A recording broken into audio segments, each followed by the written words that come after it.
In ancient Rome, not every mother fed her own child.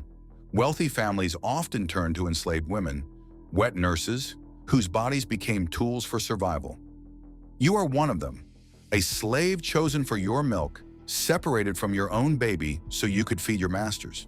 Each day begins with duty, ends with exhaustion, and in between your motherhood is never truly your own.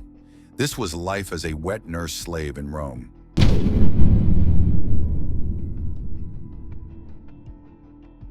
You didn't choose this life. No one ever does. Perhaps you were born into slavery, your mother a slave before you, her mother before her. Or maybe you were captured during one of Rome's endless conquests, a war prize dragged in chains from Gaul, Germania, or the provinces of the East. You might have been sold to pay your family's debts, your freedom traded for coins that never reached your hands. When you became pregnant, you thought motherhood might bring you some small measure of joy, even in bondage. But in Rome, even your body's most natural function belongs to your master. Within days of giving birth, perhaps hours, a slave trader examines you. He checks your breasts, asks questions about your health, your diet. You're young, strong, your milk flows abundantly, you're valuable. Your baby, your own flesh and blood, is taken away, sold separately, given to another slave to raise, or simply left to fate. In Rome's calculus, your child is worth less than your milk. You're brought to a wealthy household. A domina, a Roman matron, has just given birth, but she won't nurse her own child. That would ruin her figure, tie her down, make her less available to her husband and social duties. Roman aristocratic women consider breastfeeding beneath them, a task for the lower classes. So you become the nutrix, the wet nurse. Your breasts, meant for your child, now serve another. Your arms, empty of your own baby, must hold the master's infant. Your grief becomes Rome's economy.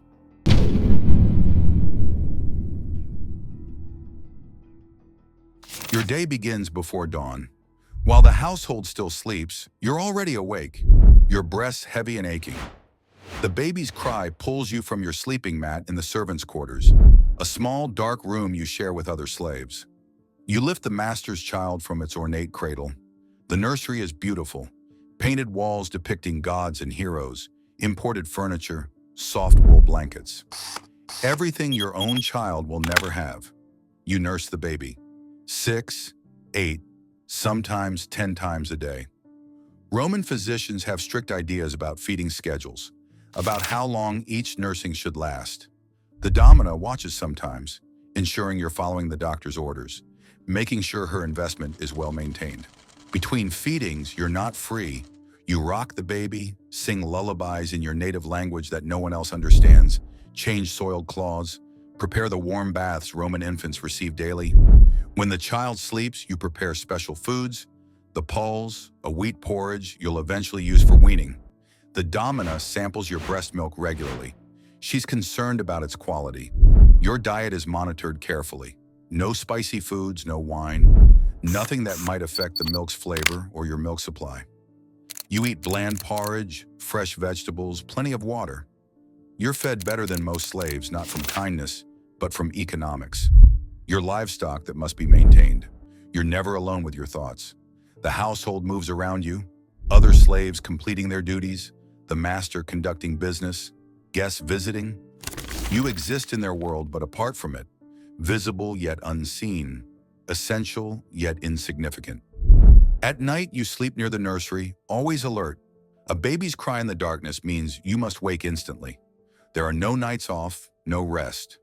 Your body runs on someone else's schedule now. Even your sleep belongs to them.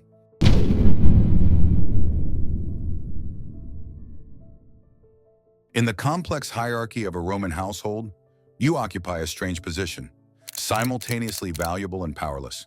The paterfamilias, the male head of household, owns you completely. Under Roman law, you're property, no different from furniture or livestock. He can sell you, punish you, or dispose of you as he wishes. Your life has no legal protection. He holds the power of life and death over every slave in his household, a right the Romans call vitae necisque potestas. The domina controls your daily existence. She decides what you eat, when you sleep, how you care for her child. Some mistresses are distant, seeing you as merely functional. Others are suspicious, jealous of the bond forming between you and their baby. A few are cruel, taking out their frustrations on the woman who does what they won't. You must navigate her moods carefully. A displeased mistress can have you replaced, beaten, or punished. Other slaves watch you with mixed feelings. You eat better food, your work is indoors, you're not breaking your back in the fields or the kitchen.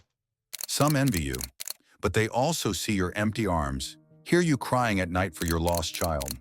They understand the price you pay for your privileged position. The child you nurse knows your heartbeat, your scent, your voice better than its own mother's. You're the one who comforts every cry, who walks the floors during illness, who teaches first words. The Romans have a saying, every child loves its nurse more than its mother. This creates a dangerous intimacy that makes some mothers resentful. As the child grows, you might become its pedagoga, its caretaker and early teacher. Or you might be assigned to the next baby, starting the cycle again. Or if your milk dries up or you're no longer needed, you'll be sold to another household, reassigned to harder labor, or simply discarded like a broken tool.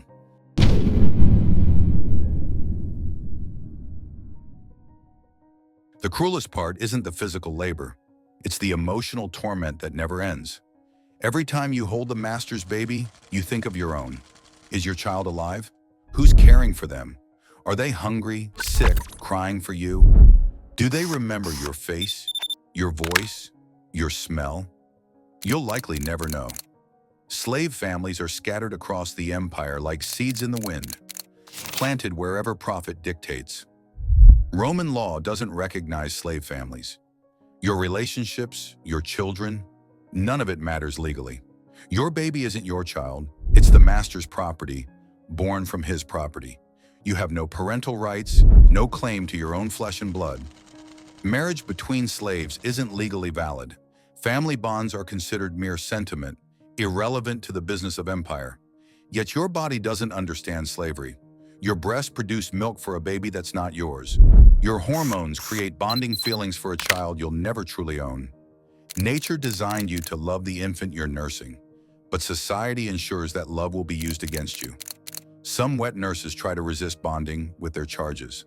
They feed mechanically, emotionally distant, protecting their hearts, but most can't maintain that wall. Babies need more than milk. They need love, warmth, connection. And despite everything, you find yourself caring for this child, singing to soothe its cries, worrying when it's ill, celebrating its first smile. The dominant notices this bond and uses it. If you displease her, she threatens to separate you from the nursling. You've already lost one child. The thought of losing another, even one that isn't truly yours, is unbearable. Your love becomes leverage. Your maternal instinct becomes a chain more effective than iron. This is slavery's genius, turning your humanity, your capacity to love and nurture, into your prison.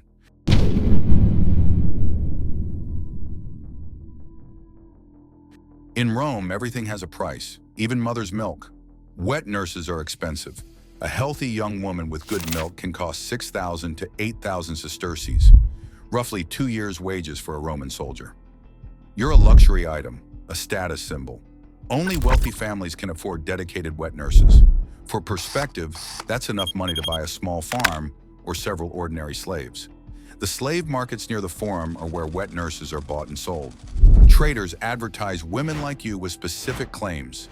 Recently delivered, abundant milk, from good Germanic stock, healthy teeth, no diseases. You stand on the auction block while potential buyers examine you like livestock. They check your breasts, squeeze them to see the milk flow, ask invasive questions about your health and childbirth. Sometimes they demand to see you nurse a borrowed infant to prove your milk flows well, and the baby will accept you. Your value fluctuates based on factors beyond your control. Young women who've just given birth command premium prices. Those who've nursed multiple children have proven milk and experience. But after several years after multiple children, your worth decreases, used up, expendable. Some wealthy Romans rent wet nurses instead of buying them. You might be contracted out by your master to another household. Your milk sold by the month. The fee goes to your owner, never to you. You're a commodity generating profit from your own body, and you'll never see a single coin. Roman physicians write extensively about selecting wet nurses. They advise checking everything from your physical appearance to your moral character. They believe your qualities transfer through your milk to the baby. Blonde women are considered best for temperament, young women for health, Greek women for intelligence. You're reduced to your bodily function, evaluated and priced on your ability to lactate. Your humanity is irrelevant. Only your milk matters.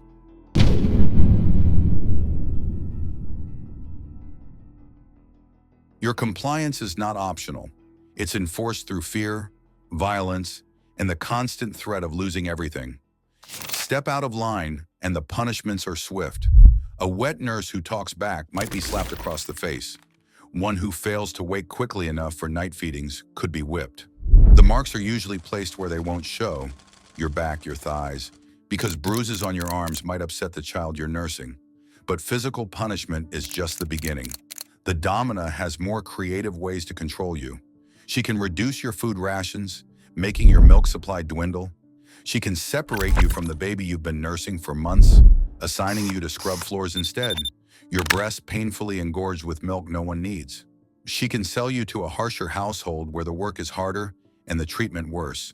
The ultimate threat hangs over you always, your own child. If you somehow know where your baby was sent, if you've managed to maintain any contact, the master can use this against you. Disobey, and you'll never see your child again. Resist, and your baby might be sold even farther away or punished for your defiance. Some masters use rewards instead of, or alongside, punishments. Be obedient, and you might receive an extra blanket in winter. Please the domina, and she might allow you a festival day off.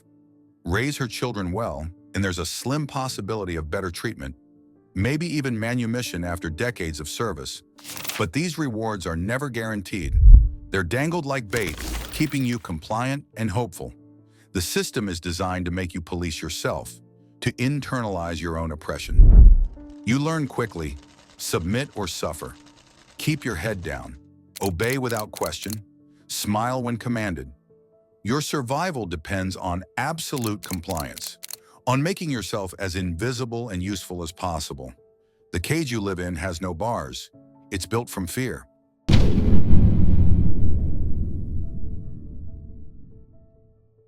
You cannot fight openly. The punishment would be immediate and brutal. But that doesn't mean you accept your fate silently. Resistance, when you're powerless, comes in whispers and shadows. You sing to the master's baby, but in your own language, songs your mother sang to you. You teach the child words the domina doesn't understand. Small rebellions, but yours. You're planting your culture, your memory into the next generation of Rome. When the child asks about you someday, they'll remember your voice. Even if they don't remember your name, you'll be the warm presence in their earliest memories. The Romans may own your body, but they can't completely control who you are. You steal moments for yourself. A quiet hour in the garden when the baby sleeps. A whispered conversation with another slave who understands your pain. You hoard small objects, a river stone, a flower, a scrap of fabric, things that are yours alone. Sometimes you deliberately nurse the baby longer, holding the child close, taking comfort from the innocent warmth of an infant who doesn't understand slavery. The Romans don't know that in those moments, you're also nurturing yourself. You pray to your gods, the ones from your homeland that Rome has conquered but not erased from your heart. You make offerings in secret, a splash of water, a pinch of grain. You keep alive the belief that you're more than property, and you survive. Every day you wake up is an act of defiance. Every tear you shed in private, every memory you refuse to forget, every moment you remain yourself despite everything. That's your rebellion. You lived a life few remember. Your body sustained the children of power, yet history forgot your name. For every statue Rome built, there were countless women like you, unseen but essential. Your story reminds us that behind every empire's glory lies someone else's sacrifice. If you found this glimpse into the hidden side of ancient Rome powerful, please like this video, share it with others, and subscribe for more forgotten stories from history.